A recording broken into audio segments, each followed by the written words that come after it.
Hello বন্ধুরা, নিশ্চয়ই তোমরা সবাই ভালো আছো।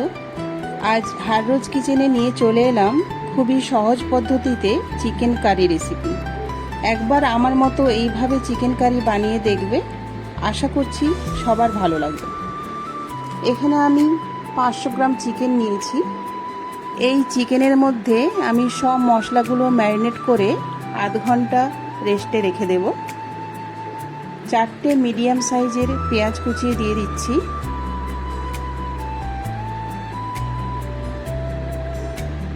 স্বাদ মতো লবণ দিচ্ছি।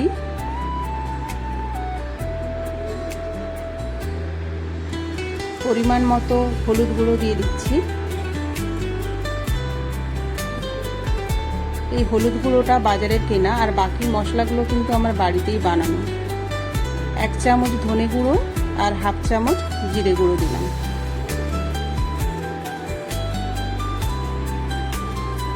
লঙ্কার গুঁড়ো দেব পরিমাণ মতো। আমি আদা রসুনের সঙ্গে কাঁচা লঙ্কা বেটে রেখেছি, ওই জন্য 1 চামচ দিলাম।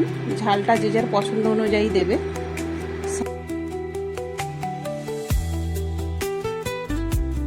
সানরাইজ গরম মশলার গুঁড়ো দিচ্ছি। এই মশলাগুলো মাংসের মধ্যে ভালো করে আমি মাখিয়ে নেব।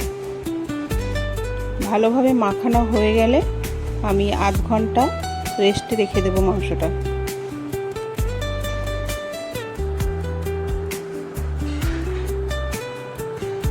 আধ ঘন্টা পরে ফিরে এলাম। কড়া বসিয়ে দিয়েছি, কড়ার মধ্যে তেল দিয়ে দিচ্ছি। তেলটা হালকা গরম হয়ে গেলে ওর মধ্যে আমি কিছু গোটা মশলা দিয়ে দিচ্ছি। লবঙ্গ, গোলমরিচ, দারচিনি আর একটা তেজপাতা টুকরো করে কেটে তেলের মধ্যে দিয়ে একটু নেড়ে চেড়ে নিচ্ছি।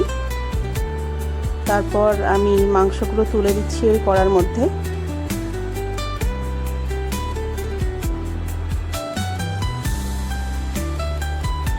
মাংসটা তোলার পর আমি গ্যাসের ফ্লেমটা হাই করে দিচ্ছি, দিয়ে ঢাকনা দিয়ে দেব। এইভাবে 5 মিনিট হবে। 5 মিনিট পর আমি মাংসটাকে একটু নেড়ে চেড়ে নিচ্ছি। ওই তেলের মধ্যে একটু ভাজা ভাজা হয়ে যাবে মাংসটা। একটু নেড়ে চেড়ে ভালোভাবে নেড়ে চেড়ে নিয়ে আমি আদা রসুন আর কাঁচা লঙ্কার যে পেস্টটা করে রেখেছি ওটা দিয়ে দেব। মাংসটা ভালোভাবে ভাজা হয়ে গেছে। আমি এবার আদা রসুনের পেস্টটা দিচ্ছি।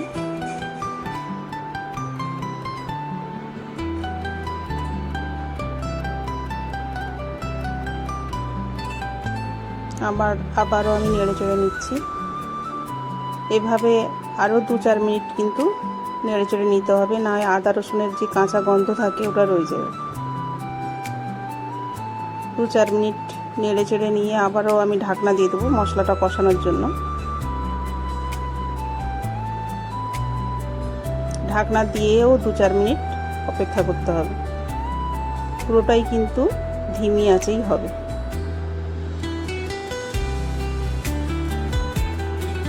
ঢাকনা খুলে আবারও নেড়ে নিচ্ছি। মাংসটা কষানো হয়ে গেছে। আদা রসুনের কাঁচা গন্ধটাও নেই, মাংসটাও তেল ছেড়ে দিয়েছে। এই সময় আদা রসুন বাটার যে আমি 1 বাটি জল রেখেছিলাম ওই জলটা দিয়ে দিচ্ছি। এই 1 বাটি জলেই কিন্তু মাংসটা রান্না হবে, এর থেকে বেশি আমি জল দেব না। এই জলটা দিয়ে আমি ঢাকনা দিয়ে দেব। গ্যাসের ফ্লেমটা এই সময় লো করে দেব। 15 মিনিট অপেক্ষা করতে হবে। এই 15 মিনিটেই কিন্তু মাংসটা রান্না হবে, সেদ্ধ হয়ে যাবে।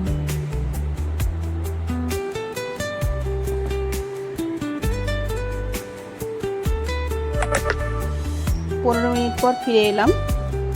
এখনও কিন্তু মাংসের মধ্যে জল আছে। মাংস সেদ্ধ হয়ে গেছে কিন্তু জলটা আছে। এই সময় আমি 1 চামচ সয়া সস দিয়ে দিচ্ছি। গ্যাসের ফ্লেমটা হাই করে দেব।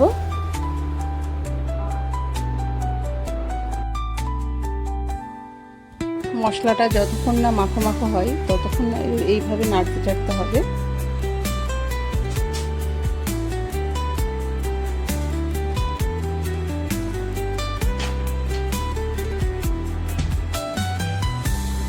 মাংসটা কিন্তু সেদ্ধ হয়ে গেছে, শুধু ওই জলটা একটু আছে বলেই আর একটু কষিয়ে নিতে হচ্ছে।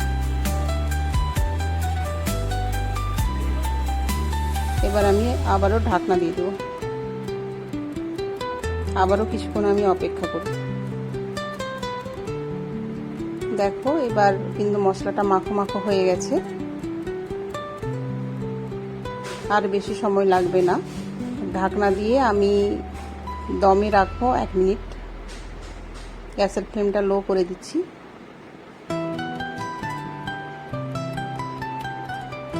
এক মিনিট পর আমার চিকেন কারি রেসিপি রেডি।